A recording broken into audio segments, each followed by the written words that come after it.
जय जिनेन्द्र। नमो अरिहन्ताणं नमो सिद्धाणं नमो आयर्याणं नमो उवज्झायाणं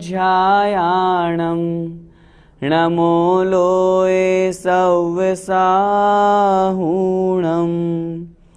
पंच परमेष्ठी भगवान की जय।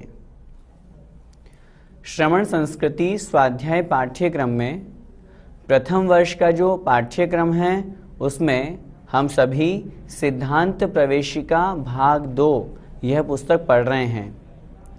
आज हम इस पुस्तक के पाठ 5 की चर्चा करेंगे।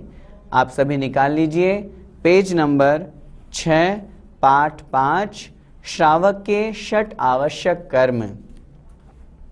हम श्रावकों के 6 आवश्यक कर्म जो कहे गए हैं उनका वर्णन पाठ में है, हम उसे समझते हैं। प्रत्येक मानव सुख शांति चाहता है और सुख शांति धर्म कार्य से प्राप्त होती है। हम 6 आवश्यक की बात कर रहे हैं। आवश्यक अर्थात अनिवार्य, जो हमारे लिए जरूरी है। ऐसे 6 कर्तव्य कौन कौन से हैं उसको हम पढ़ रहे हैं। उसकी भूमिका के रूप में यहाँ पर ये कथन किया जा रहा है कि सुख शांति की हम कामना तो करते हैं और वह सुख शांति हमें धर्म कार्य से ही मिलती है। अतः धर्म कार्य करना प्रत्येक व्यक्ति के लिए परम आवश्यक है। हमें मनुष्य जन्म की प्राप्ति महान पुण्योदय से हुई है। इसमें भी आर्य क्षेत्र, उत्तम कुल, निरोगी काया, सत्पुरुषों की संगति आदि उत्तम निमित्त मिलने पर भी जो दान पूजा आदि 6 आवश्यक कार्यों को नहीं करता है उसे आचार्यों ने पशु के समान माना है। कितने परम सौभाग्यशाली हैं हम कि हम मनुष्य पर्याय में जन्म लिए और मनुष्य पर्याय में भी हमें आर्य खंड मिला। अगर म्लेच्छ खंड में जन्म हो जाता तो वहाँ धर्म कर्म कुछ नहीं। आर्य खंड में उत्तम देश, अच्छी संगति, अच्छा काल, सच्चे देवशास्त्र गुरु, इतने अच्छे से हमें धर्म को समझाने वाले ये सब मिले। और यदि ये सब प्राप्त करके भी हम धर्म में प्रवर्तन नहीं करेंगे, धर्म में नहीं लगेंगे, तो वास्तव में मनुष्य पर्याय प्राप्त करना व्यर्थ है। हमारा जीवन पशु के समान है। इसलिए प्रत्येक श्रावक को 6 आवश्यक कार्यों को परम आवश्यक समझकर प्रतिदिन अवश्य करना चाहिए, जिससे इस भव में और परभव में सुख शांति की प्राप्ति हो। हम सभी सुख और शांति प्राप्त करना चाहते हैं, इसलिए इन 6 आवश्यकों का पालन करना अनिवार्य है। 6 आवश्यक कौन कौन से हैं उनके नाम इस प्रकार हैं। एक श्लोक है, मैं उसका उच्चारण कर रहा हूं, आप सभी अच्छी तरह से उच्चारण सुन करके उसको याद कर लें। देव पूजा गुरुपास्ति स्वाध्याय संयमस्तपः दानं चेति गृहस्थानां 6 कर्माणि दिने दिने। देव पूजा, गुरुपास्ति, स्वाध्याय, संयमः तपः, संयम और तप, दानम च इति और दान, इति मतलब ये गृहस्थानाम गृहस्थों के, हम श्रावकों के 6 कर्माणि 6 कर्म हैं। इन्हें कब करना चाहिए? दिने दिने, दिन दिन, प्रतिदिन। ऐसा नहीं एक दिन छोड़ के एक दिन पूजा कर लिए, 7 दिन में एक बार दान दे दिए, ऐसा नहीं। आचार्य भगवंतों ने स्पष्ट लिखा, दिने दिने, प्रतिदिन हमें ये 6 आवश्यक कार्य करना ही चाहिए, तभी हम श्रावक कहलाने के योग्य बनेंगे। ये हमारे 6 आवश्यक हैं। आवश्यक का मतलब अनिवार्य। जैसे हम परीक्षा देते हैं, उसमें कंपलसरी पेपर होता है, ऑप्शनल पेपर होता है। कंपलसरी पेपर को देना अनिवार्य है, नहीं तो पास नहीं हो पाएंगे। उसी तरह यदि इन 6 आवश्यकों का पालन नहीं करेंगे तो श्रावक की परीक्षा में पास नहीं हो पाएंगे। हम श्रावक बनना चाहते हैं तो 6 आवश्यकों का पालन अनिवार्य है। देव पूजा, गुरु उपासना, स्वाध्याय, संयम, तप और दान, ये 6 आवश्यक कर्म प्रत्येक गृहस्थ को नित्य अर्थात हमेशा करना चाहिए। सबसे पहला है देव पूजा। किसे कहते हैं देव पूजा? हम इसे समझते हैं। मन वचन काय से भगवान जिनेंद्र के गुणों का विशेष रूप से चिंतन मनन करना देव पूजा कहलाती है।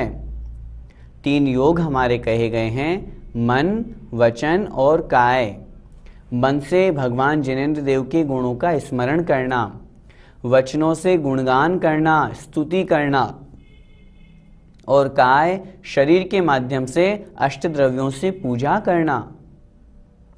मन, वचन, काय तीनों के द्वारा जो उनके भगवान जिनेंद्र देव के वीतरागी भगवान के जो पूजनीय हैं उनके गुणों का चिंतन करना, यह देव पूजा कहलाती है। इसके लिए सर्वप्रथम छने हुए प्रासुक जल से स्नान कर शुद्ध धुले हुए धोती दुपट्टा पहनना चाहिए। श्री जी के अभिषेक व सामग्री धोने के लिए जल कुएं का ही काम में लेना चाहिए, क्योंकि कुएं का ही जल शुद्ध माना गया है। अन्य जल में जीव हिंसा होती है, इसलिए कोशिश करें हम उस जल का प्रयोग न करें। हम जब भी मंदिर जाएं, देव पूजा की बात कर रहे हैं, पुरुष पर्याय हमने प्राप्त की है। जो पुरुष पर्याय को धारण करने वाले हैं उन सभी सज्जन महानुभावों से मेरा हाथ जोड़कर विनम्र निवेदन है, हमें बड़े महान पुण्य से पुरुष पर्याय प्राप्त हुई है। हम सौभाग्यशाली हैं कि हम भगवान जिनेंद्र देव के चरणों का अभिषेक, चरणों का पाद प्रक्षालन, चरणों का स्पर्श और भगवान का अभिषेक करने की योग्यता रखते हैं। इसलिए देव पूजा के पहले प्रतिदिन हमें जिनेंद्र भगवान का अभिषेक करना ही चाहिए। शुद्ध अच्छे तरीके से स्नान करें, शुद्ध वस्त्र पहने, धोती दुपट्टा पहन करके भगवान के चरणों में पहुंचकर शुद्ध जल हाथ में लेकर के कलश से भगवान का अभिषेक करना चाहिए। अभिषेक करने के पश्चात सर्वप्रथम जिनेंद्र देव का अभिषेक करके अष्टद्रव्य का थाल सजाकर विनय पूर्वक सर्वप्रथम नमोकार मंत्र, स्वस्ति मंगल पाठ बोलकर अपनी इच्छा से देवशास्त्र गुरु आदि की पूजन, आह्वान, स्थापना, सन्निधिकरण करते हुए क्रमशः जल आदि अष्टद्रव्यों के छंद पढ़कर द्रव्य चढ़ाते जाना चाहिए। तत्पश्चात शेष अर्घ्य चढ़ाने के बाद शांति पाठ व विसर्जन करना चाहिए। इसके बिना पूजा अधूरी रह जाती है। शांति पाठ और विसर्जन प्रतिदिन पूजन में करना ही चाहिए। यहाँ पर संक्षिप्त में देव पूजा की विधि बतला दी गई है। हम सभी बहुत से लोग देव पूजा करते हैं लेकिन उसका अर्थ नहीं समझ पाते। अच्छी प्रकार से समझ करके जो पुरुष वर्ग हैं उनसे मेरा निवेदन, पहले भगवान का अभिषेक करें, फिर पूजन करना प्रारंभ करें। माताएं बहनें भावना भाएं, भगवान से प्रार्थना करें, भगवान इस पर्याय में तो हम उस योग्य नहीं हैं, लेकिन हम निश्चित रूप से हम इतना पुण्य हमारा बने कि हम स्त्री पर्याय का छेदन करके और देवगति में देव बने अथवा मनुष्य गति में पुरुष पर्याय को प्राप्त करें, ताकि हम आपके चरणों का स्पर्श कर सकें, आपका अभिषेक कर सकें। ऐसा भावना भाने के पश्चात अष्टद्रव्यों से भगवान की पूजन करनी चाहिए। वो जो अष्टद्रव्य जल, चंदन, अक्षत, पुष्प, नैवेद्य, दीप, धूप और फल, ये अष्टद्रव्य कहलाते हैं। इन 8 द्रव्यों को जब हम आपस में मिला देते हैं तो वह अर्घ्य बन जाता है। इस प्रकार क्रमशः जहाँ पर ये क्रम बताया गया है, विनय पाठ, नमोकार मंत्र आदि पढ़ करके, स्वस्ति मंगल पाठ करके, 64 रिद्धिधारी मुनि महाराजों का स्मरण करके, पुष्प क्षेपण करते हुए फिर पूजन करनी चाहिए। जरूरी नहीं है कि हम 5 पूजन करें। देव पूजा के बारे में हमें विशेष रूप से जो समझना है, मैं आपसे निवेदन करना चाहता हूँ, हमारे पास जितना समय हो हम उतना समय भगवान जिनेंद्र देव की पूजन में लगाएं। अगर हमारे पास आधा घंटा 1 ही घंटा है, हम 1 पूजन करें, 2 पूजन करें, लेकिन मन से करें। बहुत से लोगों को देखते हैं जल्दी जल्दी पूजन की क्रियाएं कर देते हैं, सामग्री चढ़ा आते हैं, मन लगता ही नहीं है। माताओं बहनों में विशेषताएं ये देखी जाती है, मंदिर में सामूहिक रूप से बैठ जाती हैं और एक महिला पूजन बोलती रहती है, दूसरी मंत्र बोलती है, बाकी सब हाथ लगा के चढ़ाती रहती हैं। पूजन में मन नहीं लगता, आधी तो बातें करती रहती हैं। मेरा निवेदन है, हम देव पूजा कर रहे हैं, भगवान की पूजन बड़े मन से, वचन से और काय से करें। सबसे अच्छी बात तो ये है जब हम पूजन सीख जाएं, अकेले तन्मय होकर के भगवान की पूजन करें। मुनि श्री क्षमा सागर जी महाराज जब गृहस्थ अवस्था में थे तब वो कैसे पूजन करते थे? जो पंक्ति उन्हें अच्छी लगती, जिसमें भगवान के प्रति और अधिक विनय के और अधिक उनके चरणों में समर्पण के भाव होते, वो पंक्ति 100 बार पढ़ते थे। क्यों? उसमें भाव और अधिक अच्छे लग रहे हैं। तो इस प्रकार अगर हमें पूजन आती है तो 1, 2, 3 मिलकर के पूजन करें, नहीं आती तो सामूहिक रूप से पहले पूजन सीखें, सीखने के बाद में बड़े मन वचन काय से पूजन करें। हमें पूजन करने का कोरम पूरा नहीं करना, हाँ बैठ गए थाली पे और अष्टद्रव्य चढ़ा करके आ गए। इन अष्टद्रव्यों के साथ में हमारे भाव भी लगे। हम किनको पूजा कर रहे हैं, कहाँ पूजा कर रहे हैं, किसकी कर रहे हैं, क्यों कर रहे हैं, क्या सामग्री चढ़ा रहे हैं, इन सब बातों को ध्यान में रख करके बड़ी तन्मयता के साथ में भगवान की भक्ति में डूब करके फिर हमें जिनेंद्र भगवान की पूजन करनी चाहिए। जब हमारे यहाँ कोई मुनि महाराज, आरिका माता जी का संघ पधारे, कोई विद्वान भैया जी पधारें, तो पूजन का अर्थ भी समझना चाहिए, ताकि जब हम पूजन करें तो अर्थ मन में चलता रहे, बाहर से छंद चलता रहेगा तो पूजन में मन भी लगता रहेगा। इस प्रकार पूजन करेंगे तो हमारा प्रथम आवश्यक पूरा होगा। दूसरा आवश्यक है गुरु उपासना।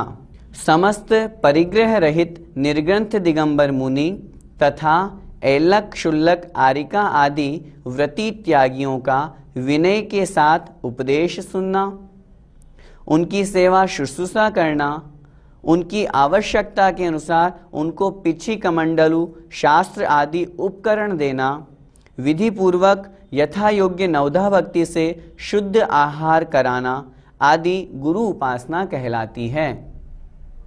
पिछली कक्षाओं में हमने गुरु का स्वरूप समझ लिया था, जो निर्ग्रंथ दिगंबर होते हैं, 28 मूल गुणों का पालन करने वाले होते हैं, पिछी कमंडल रखते हैं, वे गुरु कहलाते हैं। उन गुरुओं का, उनके अलावा आरिका माता जी, ऐलक जी, क्षुल्लक जी, क्षुल्लिका माता जी, ये जितने भी हैं, इन व्रतियों का बड़े विनय के साथ में इनकी सेवा शुश्रूषा करना, जो इनको आवश्यकता हो वो वस्तुएं इनको प्रदान करना, लेकिन ऐसी वस्तुएं प्रदान करना जो इनकी साधना में निमित्त बने, साधन में नहीं। विषय भोग सामग्री जिनका त्याग करके ये उस मोक्ष मार्ग पर आगे बढ़े हैं, उन सामग्रियों का जिनका त्याग कर दिया, वो सामग्री प्रदान नहीं करना, उनका तो उन्होंने त्याग कर दिया।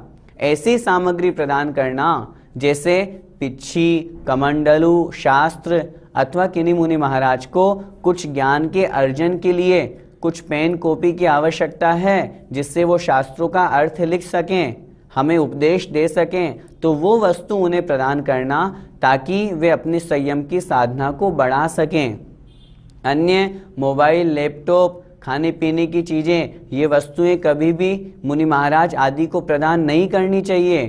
कुछ लोग सोचते हैं जो वो सामने वाले मांगेंगे हम तो दे देंगे, ऐसा नहीं। यदि हम देंगे तो वह गुरु उपासना नहीं कहलाएगी, वह तो और गुरु को भ्रष्ट करने वाली चीज़ें कहलाएंगी।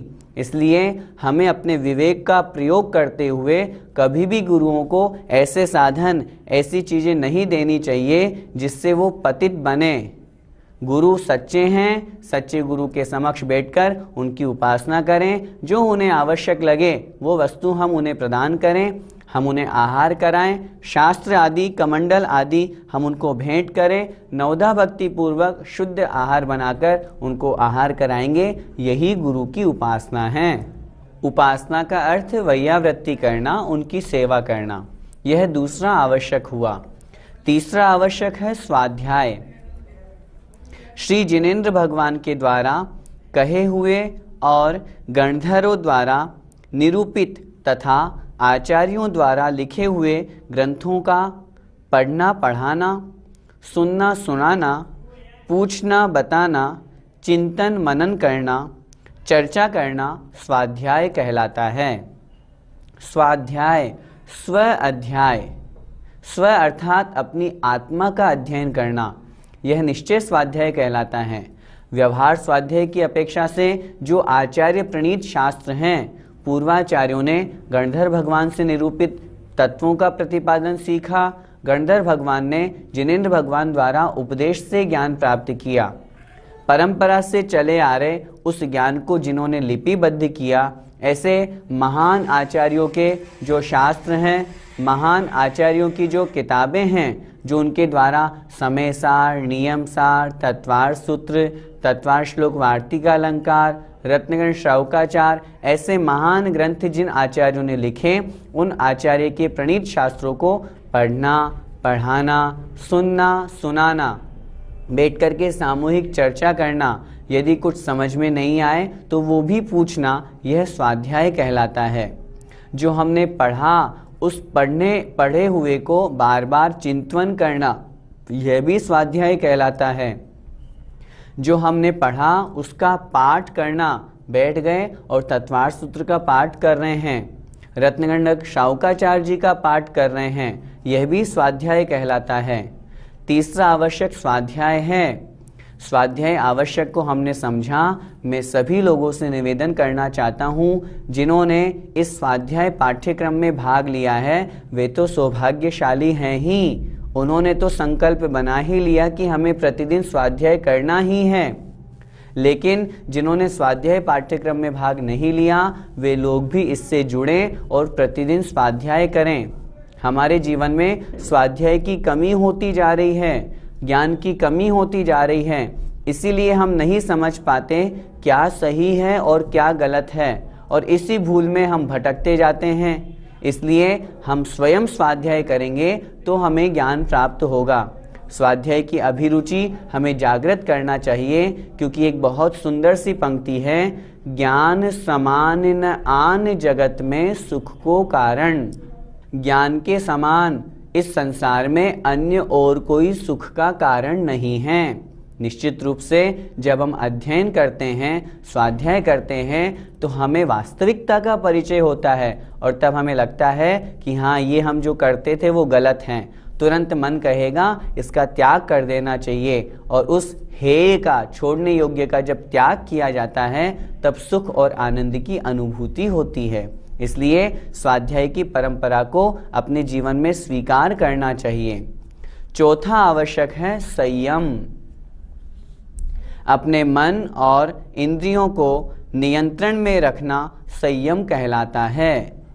मन को और इंद्रियों को, जो 5 प्रकार की इंद्रियां, स्पर्शन, रसना, घ्राण, चक्षु और कर्ण, और साथ में जो मन है, इनको नियंत्रित करना, अपने वश में रखना। ऐसा नहीं मन कहेगा चलो पिक्चर देखने चलें, उसको संयमित करना। मन कहेगा भूख लग रही है, चलो अभक्ष्य भी सेवन कर लें, क्या फर्क पड़ता है, कुछ भी खाओ, मुझे तो भूख से मतलब है, उधर पूर्ति करनी है। ऐसा नहीं, अभक्ष्य का सेवन नहीं करना, रात में भोजन नहीं करना। इस तरह का जो कंट्रोल किया जाता है उसका नाम है संयम। संयम 2 प्रकार का होता है, इंद्रिय संयम और प्राणी संयम। 5 इंद्रियों और मन को वश में करना इंद्रिय संयम कहलाता है। अपने मन को वश में किया, 5 इंद्रियों को वश में किया, अब हमारे जो संयम हुआ वो इंद्रिय संयम हुआ। तथा दया भाव से षटकाय के जीवों का घात नहीं करना, यह प्राणी संयम कहलाता है। षटकाय के जीव कौन कौन से कहलाते हैं? एक इंद्रिय में जो हमने 5 भेद पढ़े हैं, पृथ्वी कायिक, जल कायिक, अग्नि कायिक, वायु कायिक और वनस्पति कायिक। और छठा भेद है त्रस कायिक, अर्थात सभी जीवों की रक्षा करना, किसी भी जीव का घात नहीं करना, यह प्राणी संयम कहलाता है। हमारे जीवन में संयम का होना अनिवार्य है। जिस प्रकार गाड़ी में ब्रेक नहीं होगा तो आगे जाकर के गाड़ी का एक्सीडेंट हो जाएगा, उसी तरह यदि हमारे जीवन में संयम नहीं होगा तो हमारा जीवन अस्त व्यस्त हो जाएगा। बहुत से लोगों को देखा असंयमित जीवन जीते हैं, जब चाहे तब कुछ भी खाते पीते रहते हैं, गुटखा तंबाकू उनके मुंह में हमेशा दबा हुआ रहता है, रात को 12 बजे भी उनको भोजन के लिए कहो तो तैयार रहते हैं। इस तरह का असंयमित जो जीवन जीते हैं वे अनेक प्रकार की बीमारियों से भी ग्रसित हो जाते हैं और जीवन भी उनका संतुलित नहीं रह पाता, जल्दी ही मरण हो जाता है। आज जितनी भी बीमारियां हो रही है, जितने भी अकाल मृत्यु हो रही है, हार्ट अटैक जैसी मृत्युएं हो रही हैं, उन सब का कारण असंयमित जीवन है। हमारा जीवन संयमित नहीं है, इस कारण से हम संसार में दुख को प्राप्त करते हैं। इसलिए संयम को धारण करने का प्रयास करना चाहिए। अगला आवश्यक है, 5वां आवश्यक, तप। अपनी इच्छाओं का निरोध करना तप कहलाता है। हमारी इच्छाएं कभी ये मांगती है, कभी वो मांगती है, मुझे ये भी मिल जाए, मुझे वो भी मिल जाए, किसी तरह का विचार नहीं करती और मन की अनेक प्रकार की इच्छाएं होती रहती हैं। उन इच्छाओं के त्याग का नाम ही तप है। तप 2 प्रकार का, यह तप 6 अंतरंग और 6 बहिरंग की अपेक्षा तप के 12 भेद होते हैं। 6 अंतरंग तप कौन कौन से? प्रायश्चित, विनय, वैयावृत्य, स्वाध्याय, व्युत्सर्ग और ध्यान, ये 6 प्रकार के तप कहे गए हैं। आगे की कक्षाओं में हम इनकी विस्तृत व्याख्या समझेंगे। सामान्य से जो अंतरंग में ग्रहण किए जाते हैं, जो बाहर दिखाई नहीं देते, वे अंतरंग तप कहलाते हैं। बहिरंग तप भी 6 होते हैं। अनशन, ऊनोदर, वृत्ति परिसंख्यान, रस परित्याग, विविक्त शय्यासन और काय क्लेश, ये 6 बहिरंग तप होते हैं। चूंकि ये तप बाहर दिखते हैं, पता चलता है कि हाँ आज सामने वाले ने उपवास किया है, आज इसने भूख से कम खाया है, कोई न कोई विधि लेकर के आहार किया है, तो ये बहिरंग में दिखते हैं, इसलिए इनको बहिरंग तप कहते हैं। इनको अपनी शक्ति के अनुसार नित्य करना चाहिए। निश्चित रूप से हमें अपनी शक्ति का परिमाण ध्यान में रख करके इन तपों को तपना चाहिए। हमारे यहाँ शक्तितः तप, यह एक भावना भी कही गई है। अपनी शक्ति को अच्छी तरह से पहचान करके तपस्या करनी चाहिए। 10 लक्षण पर्व के दिनों में, अष्टानिका महापर्व के दिनों में बहुत सी माताएं बहनें, साधर्मी बंधु 10-10 उपवास करते हैं, 8-8 उपवास करते हैं। बहुत से तो 16 कारण के 16 और 32 उपवास भी करते हैं। निश्चित रूप से उनका तप धन्य है। तप करते समय हम इस बात का विशेष ध्यान रखें, किसी सांसारिक सुख सुविधा की प्राप्ति की आकांक्षा मन में न रखें कि ये तप तपने से मुझे इस फल की प्राप्ति होगी। तप करने का हमारा लक्ष्य क्यों होना चाहिए? हम अपने कर्मों का क्षय करना चाहते हैं, कर्मों का नाश करना चाहते हैं और सिद्ध भगवान जैसे अविनाशी पद को प्राप्त करना चाहते हैं। उस मूल उद्देश्य को, मूल लक्ष्य को ध्यान में रख करके हमें तप करना चाहिए। यदि अच्छी प्रकार से इस लक्ष्य को ध्यान में रखकर तप करेंगे तो हमारा तप करना सार्थक होगा। अन्यथा मान बढ़ाई के लिए अथवा वरदान प्राप्ति की इच्छा से तप करेंगे तो वो सच्चे तप की कोटि में नहीं आ सकता। अंतिम जो आवश्यक है वह है दान। मुनि आरिका, श्रावक और श्राविका को निज और पर के कल्याण के लिए 4 प्रकार के दान में अपने धन का त्याग दान कहलाता है। दान किसको करना चाहिए? अच्छी प्रकार से समझें। सबसे पहले दान देने का नाम, त्याग करने का नाम दान है। क्या त्याग करना? धन संपत्ति। किसके लिए? 4 प्रकार के दान के लिए। 4 प्रकार का दान, औषधि दान, अभय दान, शास्त्र दान और आहार दान। औषधि दान, यदि किन्हीं को औषधि की आवश्यकता है, कोई रोगी है, बीमार है, तो उन्हें शुद्ध औषधि पहुंचाना। शास्त्र दान, अर्थात अगर किन्हीं मुनि महाराज को, चतुर्विद संघ को शास्त्र की आवश्यकता है तो उन्हें वह शास्त्र प्रदान करना। यदि शास्त्र नहीं दे सकते तो उन्हें उस रूप जो ज्ञान है वह प्रदान करना। जो अनेक प्रकार के हम शिविर आदि लगाते हैं वह भी ज्ञान दान की कोटि में आता है। हम स्वयं ज्ञान दान करें। अगर हम ज्ञान दान नहीं कर सकते तो हम विद्वानों को, भैया जी लोगों को बुलाकर अपने यहाँ शिविरों का आयोजन करें। उस शिविर में अपना पुण्यार्जन करें, जिससे लोगों में ज्ञान का प्रचार प्रसार हो, सम्यक ज्ञान का प्रचार प्रसार हो। वह ज्ञान दान की कोटि में आएगा। तीसरा, अभयदान। अभयदान अर्थात जीवों की रक्षा करना, अपने निमित्त से सभी जीवों को भय से रहित करना। सामान्य से दूसरी परिभाषा के अंतर्गत रहने के लिए वसति का, धर्मशाला आदि का निर्माण कराना, यह अभयदान कहलाता है। और चौथा दान आहार दान, जिसके अंतर्गत जो चतुर्विध संघ हैं उनको शुद्ध आहार प्रदान करना, शुद्ध सात्विक भोजन ग्रहण कराना, ये कहलाता है आहार दान। ये 4 प्रकार का दान किनको देना चाहिए? चतुर्विध संघ को देना चाहिए। चतुर्विध संघ कौन? मुनि, आरिका, श्रावक, श्राविका। एक बात विशेष रूप से हमें यहाँ पर समझनी है, सुपात्र को दान देने से उत्तम भोग भूमि, मध्यम भोग भूमि और जघन्य भोग भूमि की प्राप्ति होती है। आचार्यों ने वहीं पर कथन किया, कुपात्र को दान देने से कुभोग भूमि की प्राप्ति होती है। इसलिए हमें कभी भी खोटे पात्र को दान नहीं देना चाहिए। पात्र 3 प्रकार के, सुपात्र, कुपात्र और अपात्र। सुपात्र में मुनि, आरिका, श्रावक, श्राविका ये आते हैं। उनमें उत्तम पात्र में मुनि महाराज, आचार्य, उपाध्याय, साधु। मध्यम पात्र में आरिका माता जी, क्षुल्लक जी, क्षुल्लिका जी, एलक महाराज। और जघन्य पात्र में चतुर्थ गुणस्थानवर्ती अविरत श्रावक, सम्यक दृष्टि जीव, इनको दान देना चाहिए। कुपात्र में जो वेश तो मुनि का धारण किए हुए हों लेकिन खोटा वेश हो, जो गलत आचरण करते हों, आगम के अनुसार प्रवर्तन नहीं करते हों, शिथिलाचार, अनाचार, दुराचार करते हों, वे कुपात्र कहलाते हैं। आचार्यों ने कहा कुपात्र को दान नहीं देना चाहिए। और अपात्र जो पात्र ही नहीं हैं, भिखारी आदि हैं, वे अपात्र की कोटि में आते हैं। उनको दिया गया दान सम्यक दान की कोटि में नहीं आएगा। इस प्रकार चतुर्विध संघ को हमें 4 प्रकार का दान देना चाहिए। दीन दुखियों को भी आवश्यकता अनुसार सहायता करना करुणा दान कहलाता है। कोई गरीब है, उसको सर्दी के समय वस्त्र आदि दे दिए। हॉस्पिटल में जाकर के मरीजों को, गरीब लोगों को हमने फल आदि बांट दिए। उनको जो सहायता है, कोई पढ़ नहीं पा रहा है, हमने उसकी सहायता कर दी और उसको पढ़ा दिया, ये भी करुणा दान के अंतर्गत आता है। इस प्रकार दान के 4 भेद जो हमने पढ़े, आहार, ज्ञान, औषधि और अभय, इन चारों प्रकार के दान को हमें यथाशक्ति करना चाहिए।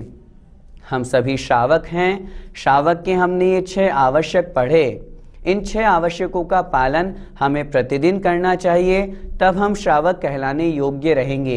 ये हमारे कर्तव्य हैं, हमारी ड्यूटी है। ड्यूटी प्रतिदिन करेंगे तो हम श्रावक कहलाएंगे। सिर्फ 1-2 कर्तव्यों का पालन करने से कुछ नहीं होगा।